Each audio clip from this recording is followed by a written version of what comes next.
Once again, I welcome you to this auspicious edition of Marriage Without Tears. And our topic tonight is simply titled Marriages Without Love. We are looking at marriages where the love factor has gone down seriously. We are looking at marriages that started with so much joy, so much love, so much expectations, but over a period of time, it appears as if everything is going down the drain. Thorns and thistles every area and every region of the marriage. The couples are now at daggers drawn, and all the promises that were made on that wedding day seems to have been thrown to the dustbin. We are looking at such marriages tonight. We are looking at what might have given rise to such an occasion. We are looking at how such condition can be ameliorated and get the couple walking back as a team again. This is our topic tonight, marriages without love. Once again, my name is Felix Okeke. I'm your marriage counselor and coach. If you are yet to be a subscriber to this wonderful channel, please do so immediately. Look at this red button by my side. Once you click on it and identify with this channel, everything we produce will come at your beck and call. So please do that immediately. Click on this red button, become part of this family. What should such a couple do? The first thing they need to do is to take an audit of their marriage. Look at where the rot started. I have a saying that if you don't know the cause of a thing, dealing with the effect is simply a waste of your time. So what you need to do as a couple is to sit back, find out what gave rise to such an occasion, where the rot started. It's very, very important. You need to dig deeper. Don't look at what is happening now. Look at where it all started. Is it because of a betrayal of trust?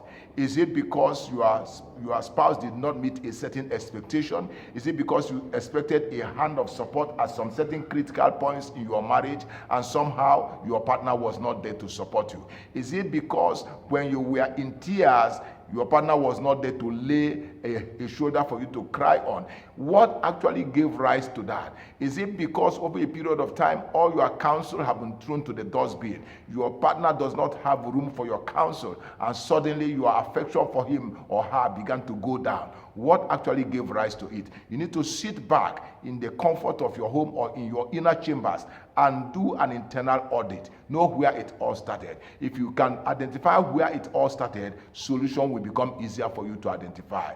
Very, very important.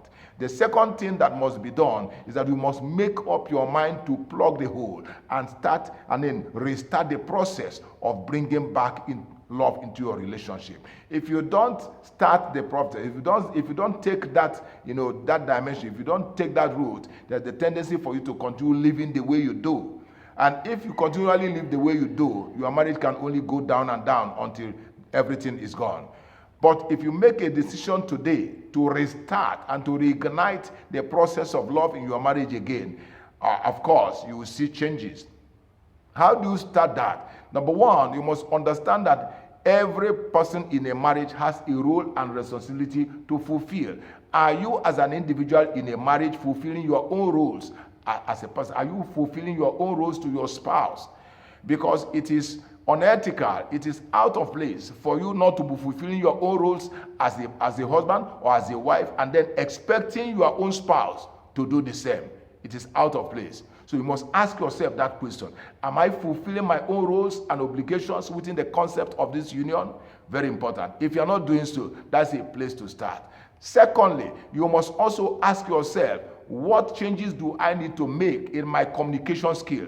Communication is simply more than talking. Talking is an elementary part of communication. You communicate with your hands, with your legs, you communicate with your emotions, you communicate with even a wink of the eye. You communicate in all dimensions, even your character, even in your dispositions, they are all part of communication. You can go to the earlier video we did on communication and you learn so much about communication. Communication is at the center of every effective relationship. So if you must see the love factor in your marriage come up, you must learn how to speak to one another.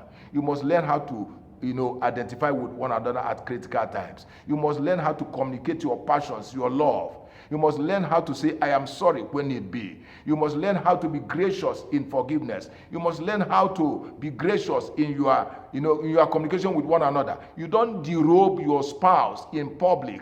You don't demean him or her in the presence of friends. You don't speak anyhow to somebody you honor. You must honor one another through communication. That is the only way your love can grow. If you don't honor one another through communication, your love can only go down and down until it is totally out. So learn how to communicate effectively with your spouse. Very, very important in a marital relationship. That is one thing that can reignite the flavor of love in your marriage. Once again, if you are yet to subscribe to my channel, please do so immediately before we go to number 3. This red button will make all the difference. Once you click there, you become a part and parcel of this channel. Please do so immediately. Click on this red button and let's go to the next one. The next one I want to touch is in the area of sex and sexuality. I have not seen a relationship where the love factor is high without sexual intercourse, without quality sex, without sexuality. And I will give you the difference. Sex is the act of making love to one another. But sexuality encompasses body hygiene. It encompasses, cleanliness of the body, cleanliness of the home, cleanliness of the environment. Everything around you must be tidy enough to to make your spouse to be attracted to you. If you know how to make love and yet you wear dirty laundries, you wear dirty clothes, you know how to make love and yet the dishes in your kitchen everywhere is smelling, the room where you stay is smelling, then of course there is something that needs to be done. I know of husbands that don't come, they don't come early to their home simply because their home is not a welcoming ground. It's not hospitable enough. It is a place where anytime they enter, they find conflicting emotions. So you must deal with that, sex and sexuality. Even in the case of sexual intercourse, you must spice it up with creativity, with different positions, with all manner of words, choice words you speak to your spouse during lovemaking. You don't just lie down like a log of wood. You don't just lie down like a log of wood. When you are making love to your spouse, it's a complete thing. I want you to go to our earlier editions on lovemaking and some of the places you need to touch your spouse in seasons of lovemaking. You need to do that so that if you know all these things, I can tell you that your love factor will gradually increase. It will gradually increase. There are things to do. And of course, the fourth area I also want to touch on, very critical indeed, is support for one another. Support for one another's vision. Anytime you find a couple that does not pay attention to what makes the other one who they are, then that marriage is on dire straits. That marriage is on decline.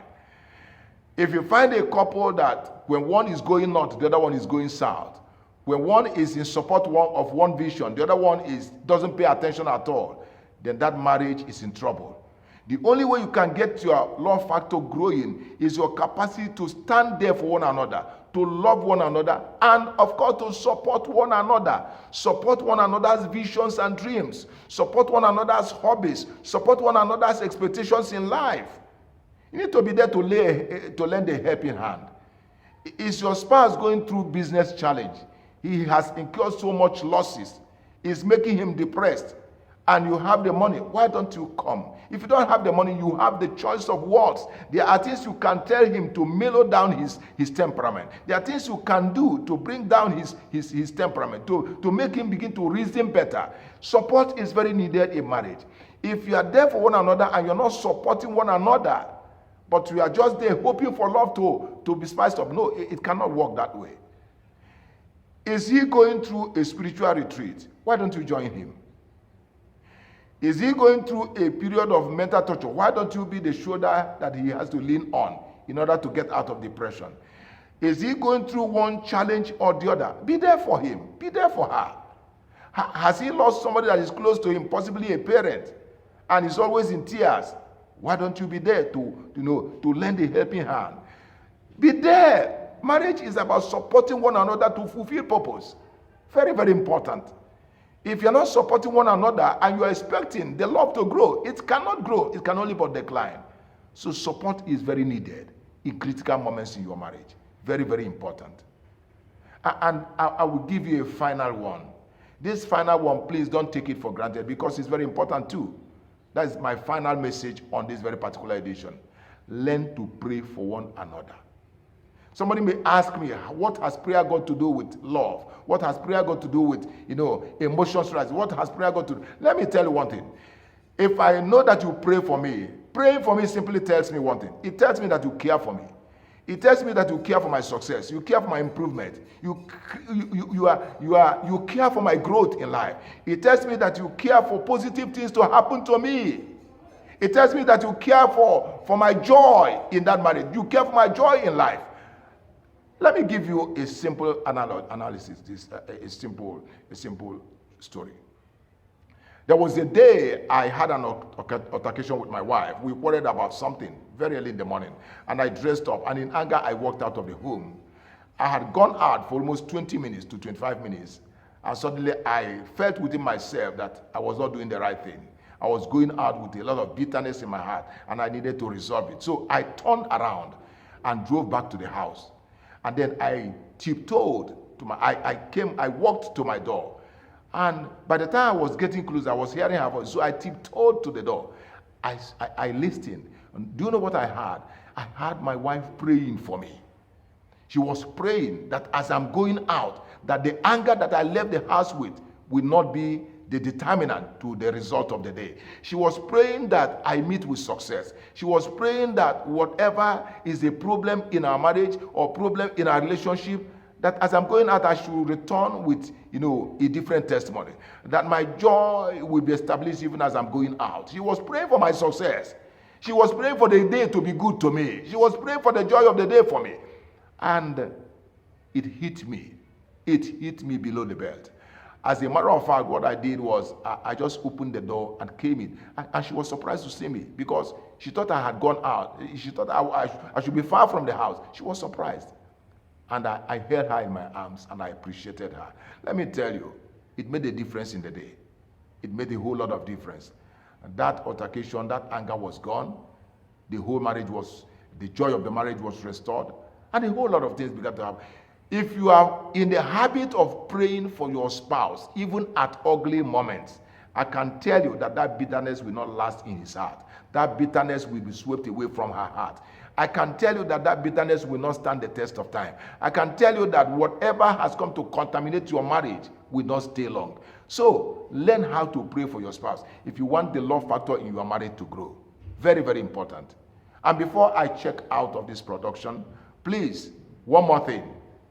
This red button. Don't go out without clicking it. And make it a point of duty to recommend our channel to many of your friends, especially those in marriage and other forms of relationship. Please recommend our channel to them. There is so much to learn. This is our 158 video. So much. Go through our playlist and you will see so much. So much. I appreciate you and I give God praise for taking our time to watch this edition. Have a wonderful weekend.